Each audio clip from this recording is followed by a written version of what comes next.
Being a refugee is, as far as immigration status, one of the best designations you could have. When you came over in '82 or the early '80s, were you thinking eventually that you would go back to Africa, or that this would be your new home? And your organization primarily steps in once they've gotten here to kind of ease the transition in. The refugee program is something that's it's a program that has bipartisan support. It always has, and it's one of the few avenues that people say, when people say it should be through legal means, that's like really refugee. That's the secret sauce for the United States is through Ellis Island. It's just these families that are just willing to work to improve their lives, and that story has never changed. San Diego is home to the second largest Somali refugee population in the United States, and the majority live right here in the City Heights neighborhood. I wanted to learn more about the experiences, the culture, the value, and the perspective of these people. So I connected with Abdi Mohamoud. He runs the Horn of Africa charity and focuses on the successful integration as well as the physical and mental health of not just Somali, but East Africa refugees. Let's go and find out some more. Yes, again, my name is Abdi Mohamoud. I came to San Diego in 1982. Wow. And I was a small boy. I was a refugee from Ethiopia, the Somali region of Ethiopia. And my family settled here. And I've been fortunate enough to, go to school here, high school, elementary, middle school, university, graduate school, and established a life here, and then did all I could for the community. I was one of the originals team that started the Horn of Africa community, and one of the few that's still involved. Okay, and that, well, let's stay on your past first, because Okay, I'm just so interested in it. Got it. So I noticed you flagged, you said the Somali region of Ethiopia. Right. Oh, is Ogaden? Ogaden. Okay. Yes. Perfect. I was wondering how you were going to, because it is disputed territory. Is that a good way to put it? Yeah. It's disputed territory. Okay. It used to be a It used to be a British colony, and just like a neighboring Somaliland. Yeah. So the British used to control both, and then they had a side deal with Sure. the Emperor Haile Selassie, and at that time people were expecting that there would be a referendum on the status of the region, and at that time that didn't occur. So it's still, even as of today, the border between southern Somalia and Ethiopia, it's still provisional. I noticed on Google Maps it's dotted lines. Okay. Provisional. Yeah, because the British and the Italians couldn't agree. The Italians said, no, we won't recognize this line. The British said, hey, let's recognize it. So it's still undisputed. Somalia and Ethiopia still have not able to come to terms with the actual border is. Sure.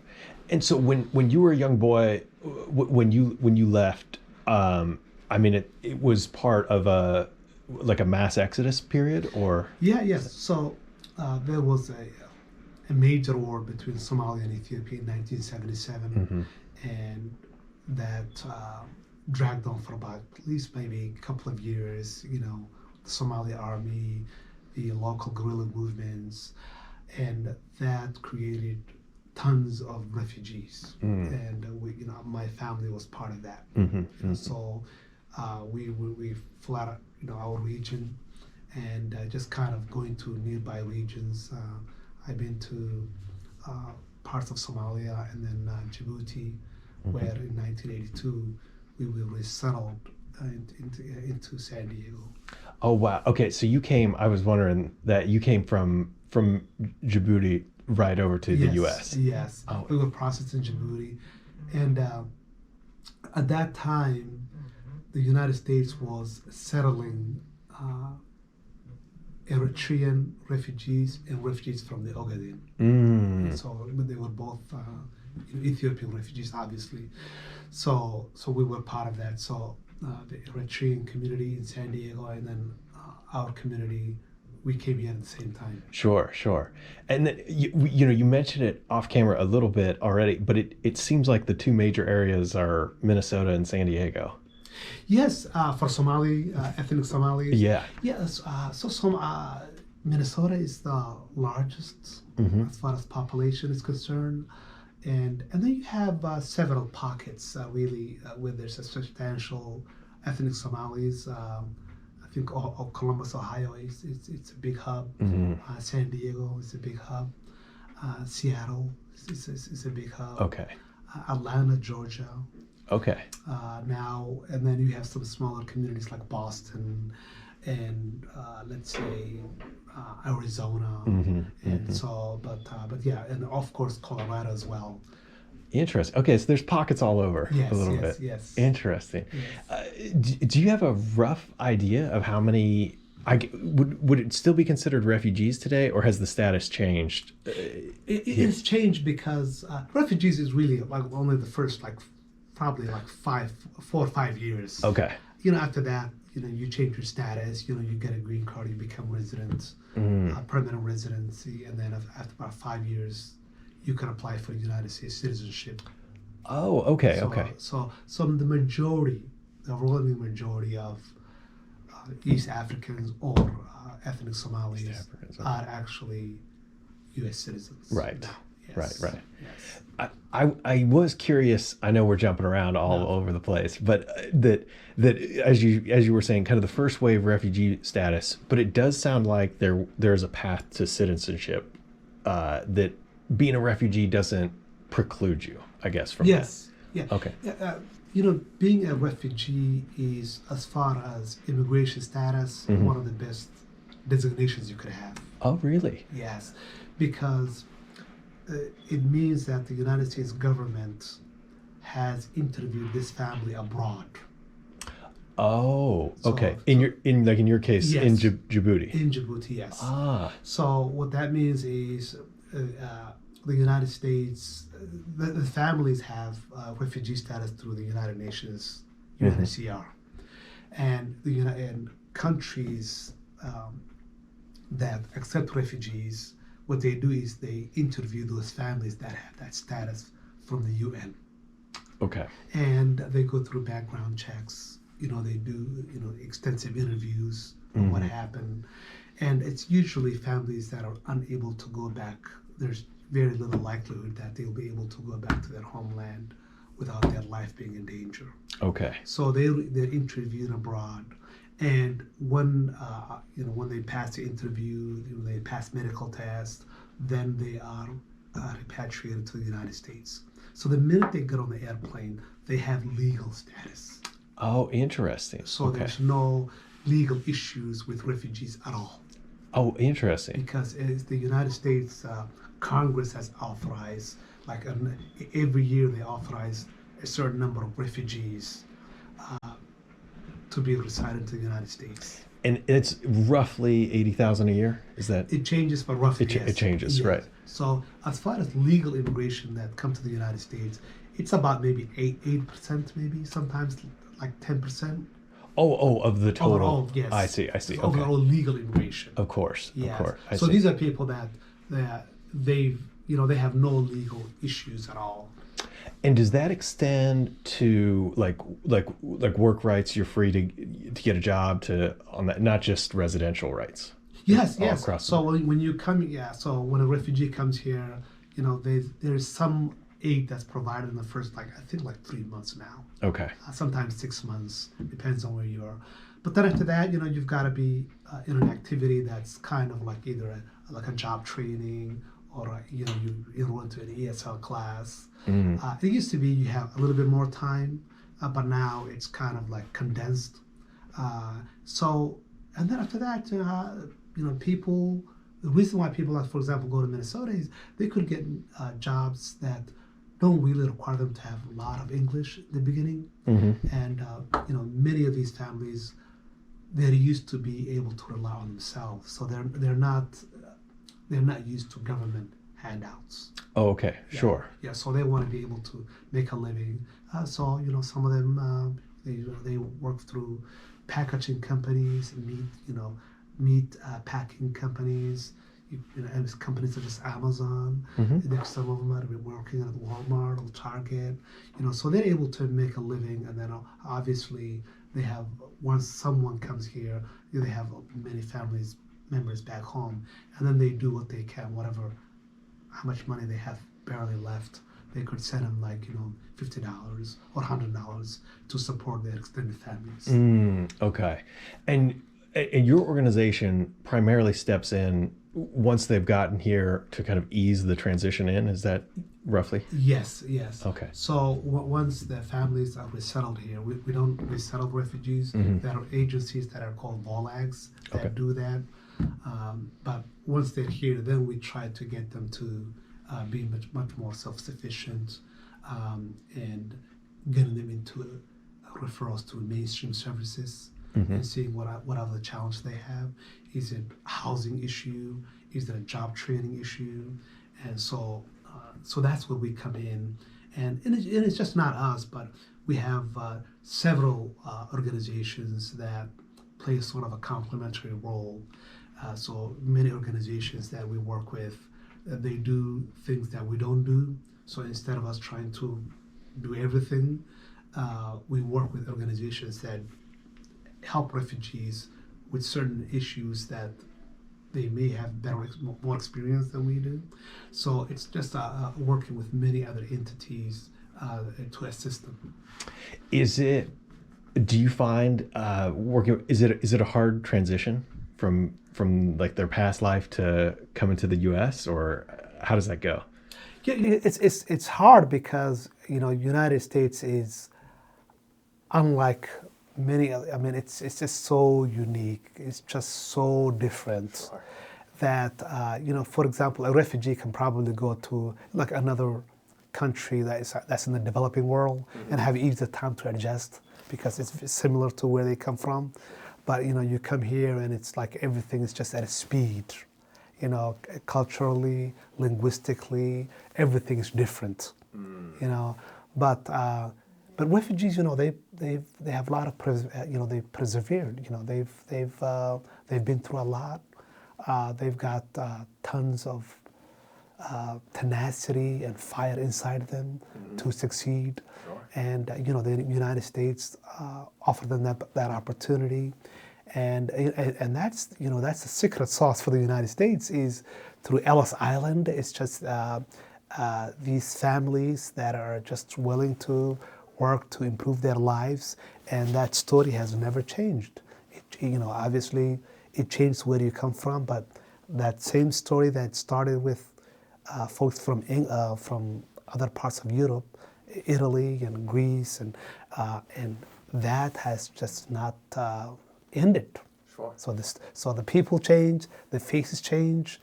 You've got refugees from Asia, and then you got refugees from Europe, and so even the 80,000 a year roughly that Congress authorizes, that's all over the world. So it's just not Africa. So in a given year, you may have like maybe 12,000 from the entire continent of Africa. So it's not a lot of. Right. It's not a lot of people. Definitely.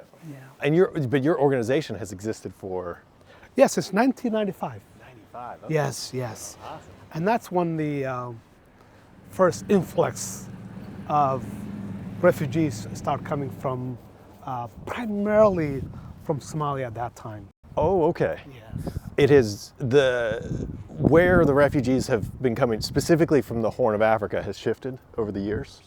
Yes, it depends on the trouble spot, obviously, but I think from early 90s, after the collapse of the Somali government, and there was obviously a lot of refugees, and then the United States started resettling, several thousand a year. Sure. Not tens and tens of thousands, and so that's where the first wave came, and many of them primarily resettled initially into San Diego, and San Diego is unique as well because it's a border town. Sure. So in addition to refugees, You've got folks that have made their way to the border, and then they've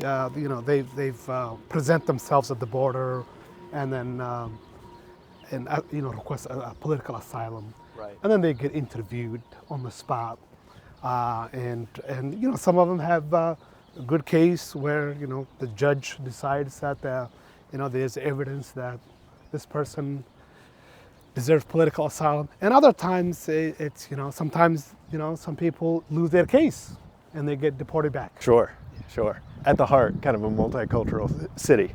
Now, when you came over in '82 or the early '80s, were you thinking eventually that you would go back to Africa, or that this would be your new home? What was your? Maybe you were so young. Yeah, it's tough because I was so young, and and I was like 10 years old when I came, and even that, I mean, there was like 4 to 5 years I was like in between, so I was really I didn't know really what to make of it, Sure. So I had I kind of remember a little bit about back home, and so it was just about really just making a living here, and really focusing on just trying to be with my family, extended family. Yeah. Survive and get through it. Yeah. Wow. Now, I've noticed that it seems like a lot of East Africans put a premium on education in the U.S. You've got several degrees, I think, yourself. Yes. Is that a cultural thing? Where does that come from? Yes, I think Africans in general, when given the opportunity, they value education quite a bit. Okay. And it's like when you're born in the United States, there's a lot of things you just take for granted, because it's just there. It's not but many people in the developing world, especially where we're from, they see that opportunity. They can better their lives and be able to make a better living if they have ample education. Sure. That's one of the great things about the United States is there's a great education system here. Mm-hmm. Mm-hmm. Awesome. Wow. So now, has the city changed a lot from when you grew up here, or what's the biggest difference till now? Yeah, I think the biggest thing is just, it's always evolving, It's always evolving. The story is the same, but the faces are changing, because when I came, a lot of the refugees that were coming in were Southeast Asian refugees. Okay. From Cambodia and Vietnam. Those are primarily people that were coming in. But then later on, the faces of the refugees change. Obviously, the city has expanded. Cost of living has gone up considerably. I was going to ask you about that. This is an expensive city to be in. Very expensive city. It used to be very affordable. Yeah. So you tend to see, just the populations that move away. So we have a lot of families that have moved to Arizona. Okay. We've got families that move to Colorado. Obviously, the majority of the people that move out of San Diego, as far as Somalis are concerned, would be Minnesota, because they have extended family there. Ties there, yeah. They have ties there.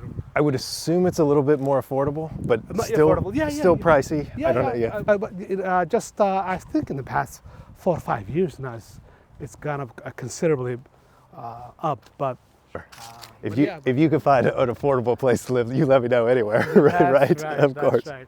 But home prices are about half of what they're here. Okay. So so it's that's so if you have a good job that's pretty close to that's pretty close to the one that you have here, and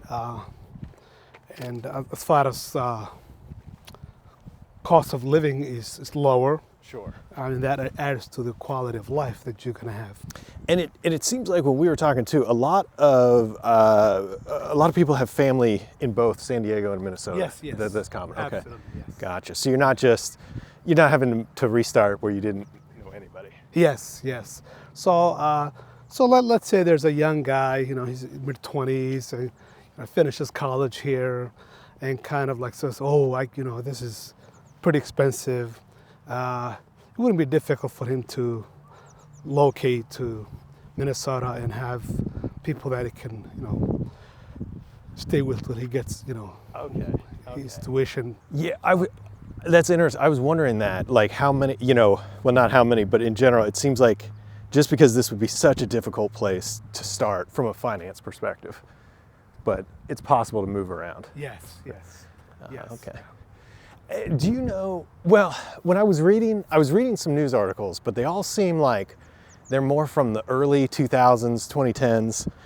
And now correct me if I'm wrong here, but the sentiment seemed to be that the Horn of Africa population was hoping to maybe come to the US and wait out the current turmoil in Africa and then eventually come back. But it seems like that largely didn't play out.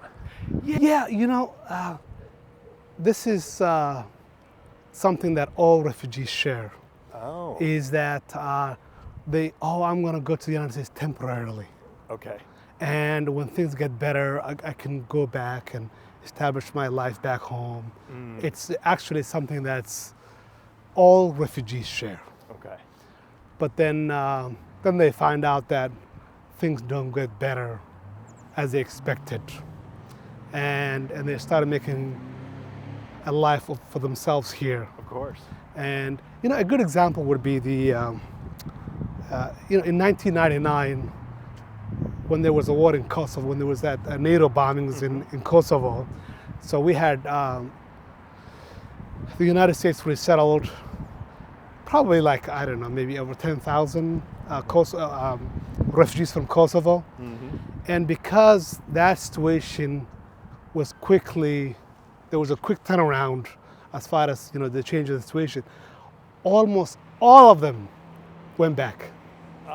Okay. Just because it was resolved so quick, resolved. Relatively speaking. Yes. Quickly. Yes. Of course. Okay. Yes. Oh, interesting. Yes. But that is not very common. That's not common, Right. Because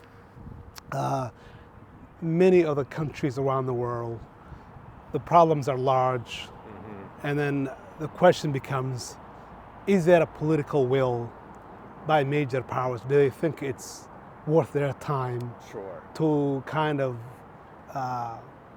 invest time and resources to remedy the situation?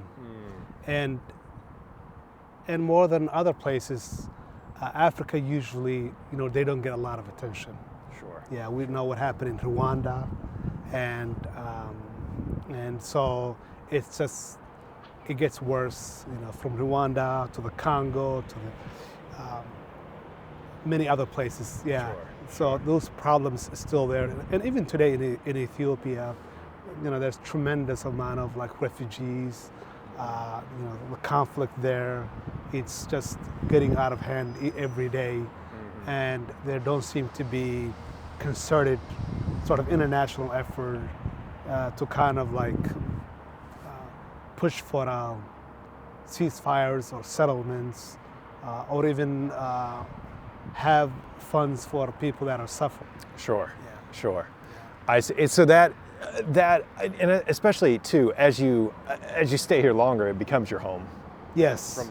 Absolutely. The people's status. Yes, and as time goes on, then it gets, you get settled here more.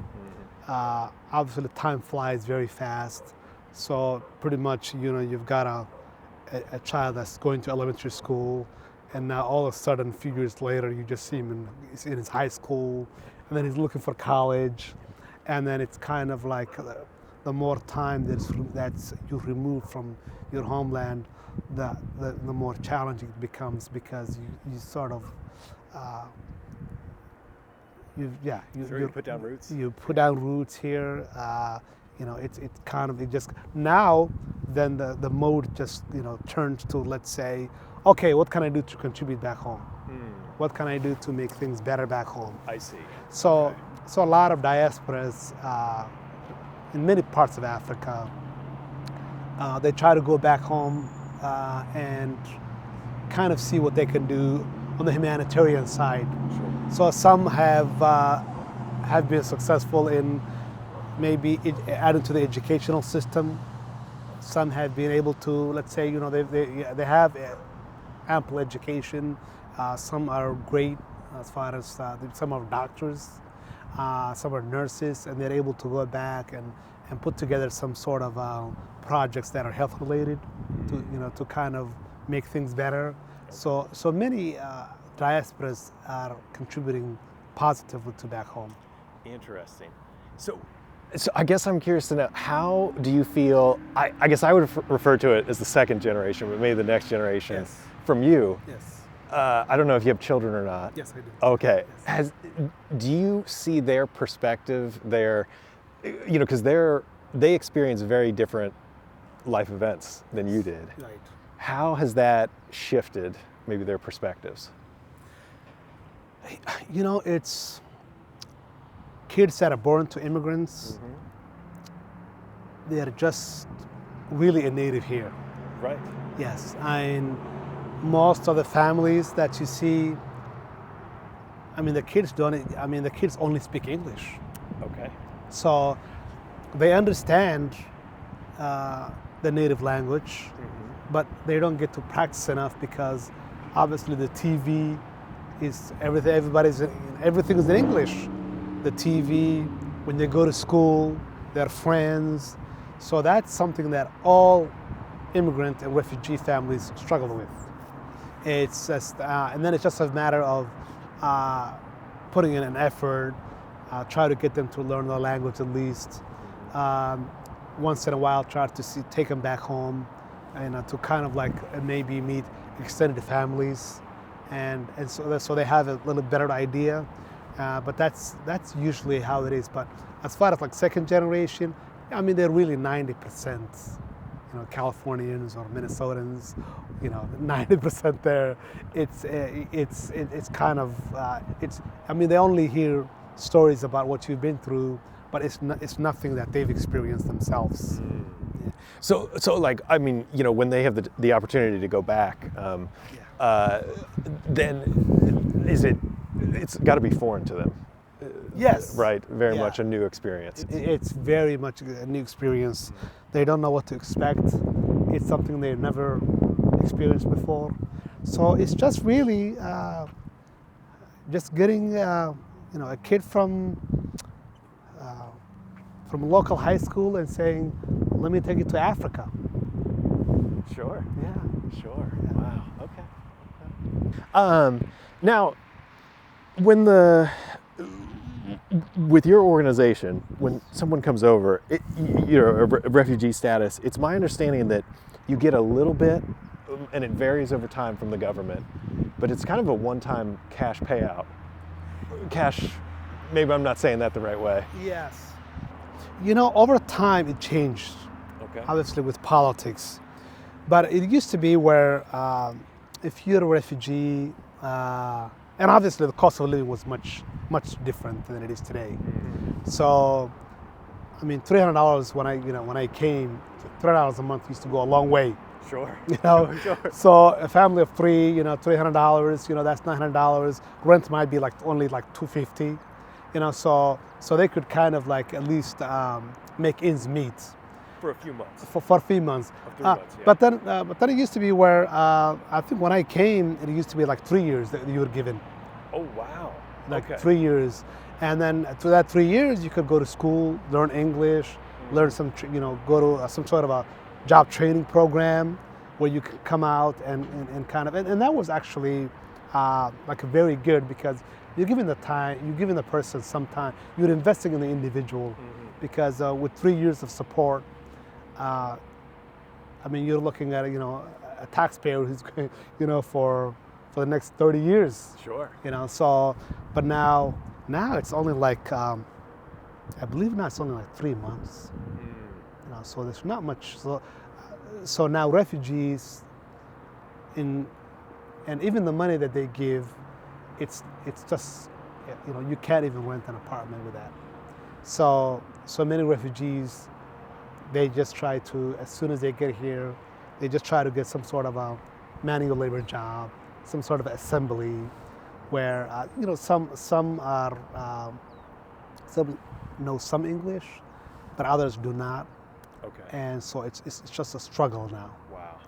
And because too, right, I'm imagining in these situations, you don't. It's not like you have the opportunity to save money and you're coming to the U.S. with a bit of a nest egg. It's yes. In many cases, just. In many cases, yeah. Now immigrants are obviously different. Immigrants, they can come from India or Turkey, and these are people that probably have like some skill. They've got. They may had home back home, and they can establish life here. But as far as refugees, usually they're in a refugee camp. They cannot go back to their homeland. Some of them even get maybe food rations, from local NGOs that international communities, invests in, and so many, almost all, and the countries where the refugees resettle, some countries don't even want to have refugee camps in their country. Right. And the ones that are gracious enough to have refugee camps do not want refugees to be in the labor market competing with their citizens, because then there's obviously it's another developing country, and there's tons of issues with job opportunities, so even those countries that have been welcoming to refugees, then it's usually you're confined to that refugee and that refugee camp. I see. The welcome only goes so far. Yes. Kind of thing. Yes. Okay. Oh wow. Yeah. And a majority of countries, they don't even want to like a designated place where to have refugees. So Sure. For example, right now you've got a lot of refugee camps in like Jordan and Turkey for like Syrian refugees and before that Iraqi refugees, but it's unusual. That a country would say we're going to have refugee camps for like 700,000 people. Right. Yeah. Yeah. That's what struck me. It's interesting. Even here in San Diego, that's relatively welcoming. I mean, we're talking order of magnitude is like 1,500 a year. Is that correct? Yes. That's probably right. Yeah. In that. Yeah. Okay. Yes. Interesting. Yes. And even when they're at 1,500, and once they are settled in, and most of the support is really from, federal support. So the local community is not financially impacted. In fact, the federal government gives the locals resources to manage, and so it's nothing out of their pocket. Okay. Sure. And then you've also done some work, your organization works with helping, many refugees have opened up small businesses in the area, is that? Yes. So what we really focused on is we look at the strength of the refugee. Okay. Everybody has a strength. So we said, okay, these families have, in their life, they've been able to take care of themselves. They've been able to rely on themselves. And now, how do we help those families establish local businesses? Because many of them were, entrepreneurs. They used to have maybe a coffee shop, on the corner.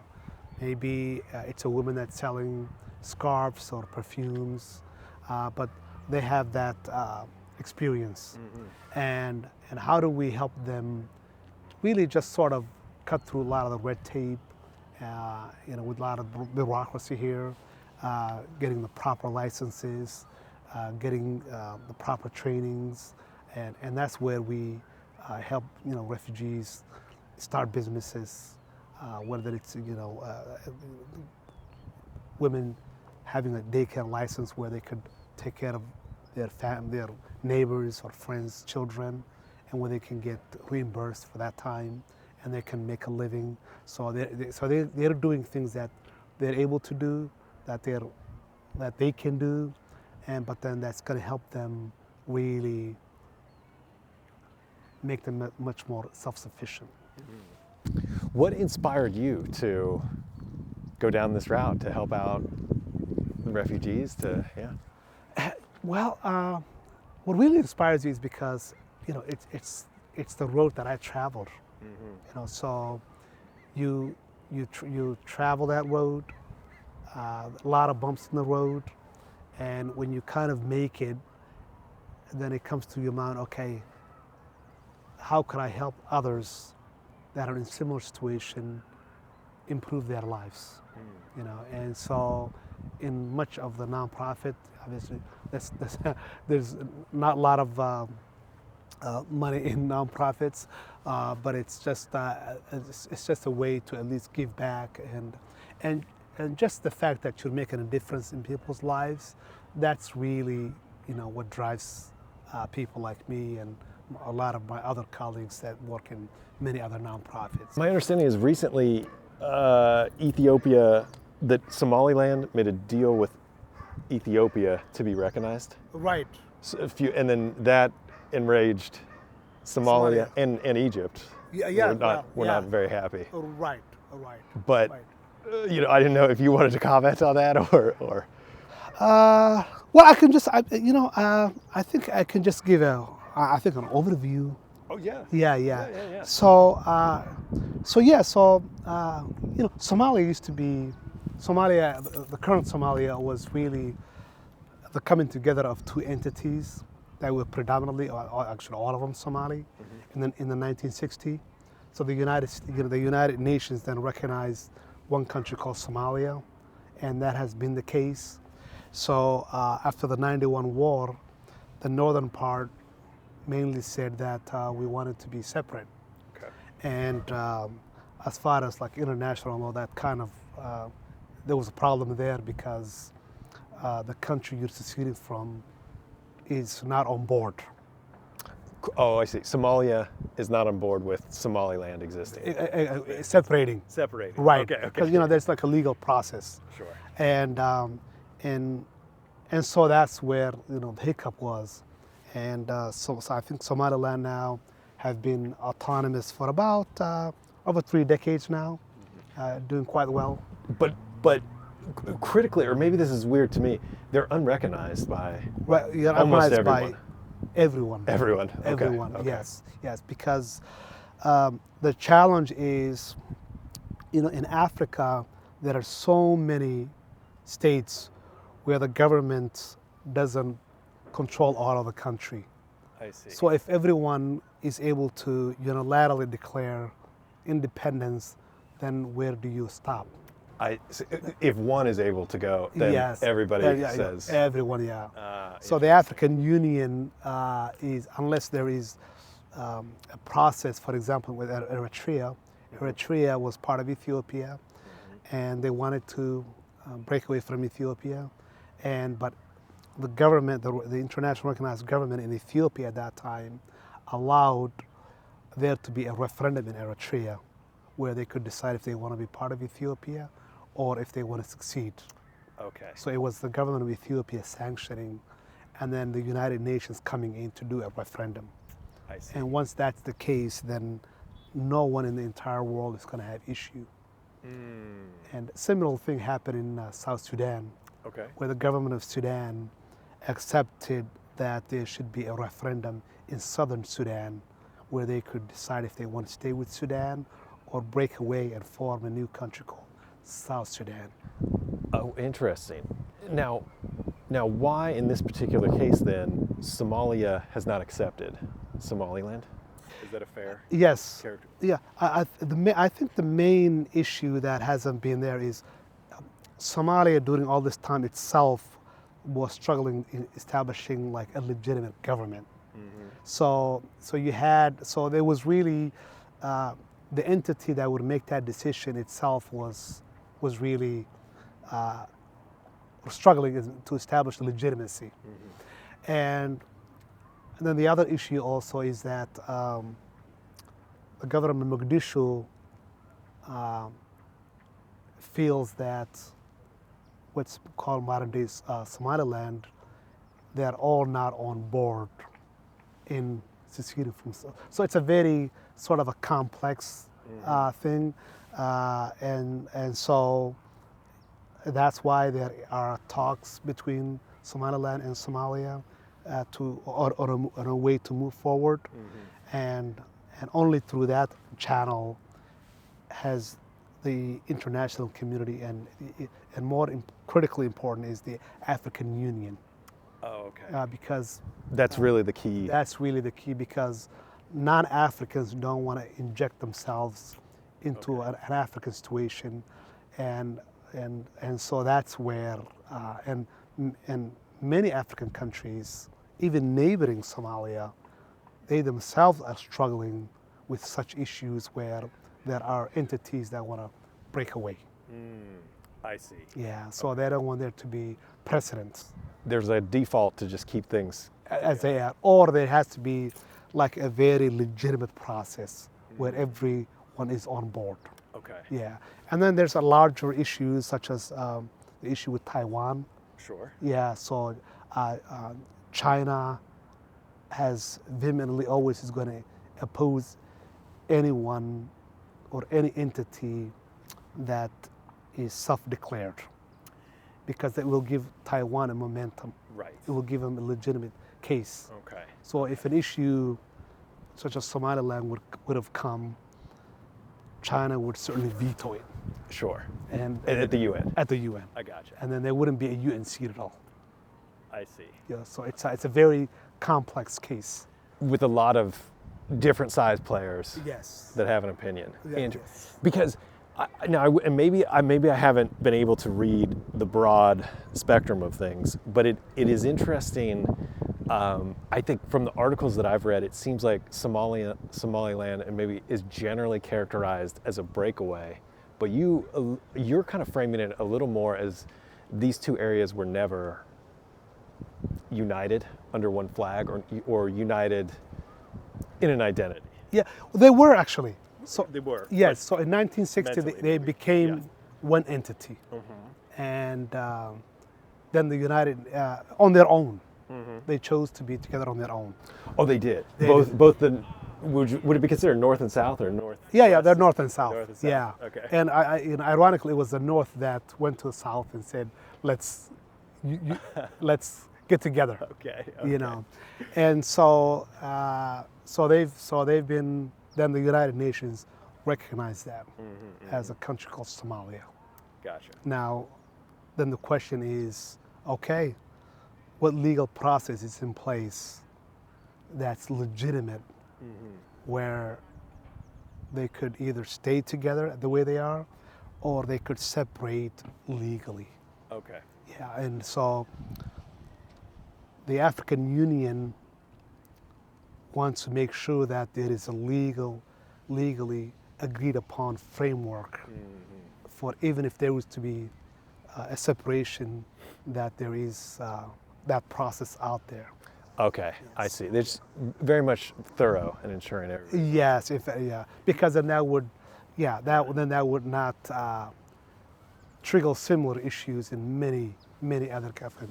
I mean, look at even a country like Nigeria. You know, Boko Haram is controlling an area that's larger than many African countries. Right. So what's going to stop them to say, "Oh yeah, we're independent now"? Of course. Yeah, Of course. yeah. Yeah. It's a real challenge to manage all of it. Yeah, Now- most of Africa. Yeah. Now, while we're on I guess the topic of geopolitics, swinging over to the U.S. side, Yes. how has, not just, I mean, as we record this, we're at the end of the Biden administration, almost with Trump having won the election and coming in. But like, how has U.S. politics over the years? If you know, your organization has existed from '95, so you've seen many different presidents. Does it dramatically affect your work and the people who you're working for? I think not specifically African refugees, but when you talk about refugees in general, that would kind of affect us. I mean, you know, the refugee program is something that's it's a program that has bipartisan support. It always has, and it's one of the few avenues that people say, when people say it should be through legal means, that's like really refugees. The legal means. It's the legal top means, of the yeah. top of the list, yeah. Yeah. Because Okay. because you have a family that's refugees that are in refugee camp, for example, in Kenya, for example, whether they're from Ethiopia or Somalia, and the United States is interviewing this family for a possible placement, you know, resettlement, and they go through the background check, medical, you know, checkup, and then they are voluntarily resettled to the United States. Now, what could be more legal than that? Sure. Yeah, Sure, yeah. sure. You know, Okay, yeah. okay. And then of course the numbers are not huge, you know, and obviously that's all driven by the fact that, you know, we've got the largest economy in the world, and you need both skilled workers and sometimes not unskilled workers as well. Sure, Yeah, sure. because you know someone's got to do many of these non-skilled work, and refugees, you know, they fulfill that. They come in, they become taxpayers immediately, and they're they've got a lot of drive in them, and it's just they're just adding to the melting pot that already existed. Sure. Yeah. Sure. I will say I was shocked. 80,000 compared to the population of, I think we're at 350 million. Yes. It's a very small number. Smaller number. Yeah. So and it's and it's people that are not coming here to sort of collect, you know, benefits. There's not a lot of benefits to collect. Okay.